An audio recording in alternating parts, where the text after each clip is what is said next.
தமிழ் தேசியம் என்று நாங்கள் பேசுகின்ற கட்சிகள் அல்லது தமிழ் தேசியத்தை கூறி வாக்கெடுக்கின்ற கட்சிகள் ஒரு பேரினவாத கட்சிகளுக்கு ஆதரவு தெரிவித்துவிட்டு அவர்கள் பேரினவாத கட்சியைச் சேர்ந்தவர்கள் வேட்பாளராக வருகின்ற போது எந்த வகையில் நாங்கள் தமிழ் தேசியத்தை அவர்களுக்கு எதிராக பேச போகின்றோம் என்பதை அவர்கள் சிந்திக்க வேண்டும். முதலாவது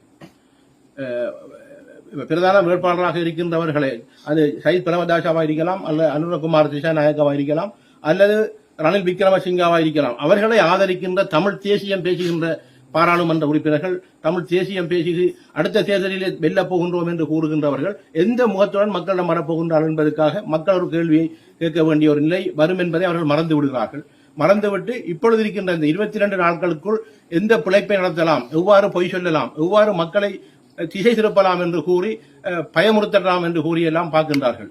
பேசியவர்கள் கூறியது போன்று இந்த உண்மையை உணர வேண்டும். இந்த தேர்தலில் ஏன் ஒரு பொது வேட்பாளர் நிறுத்தப்பட்டிருக்கின்றார், அதுக்காக என்ன காரணம் இருக்கின்றது என்று சாதாரண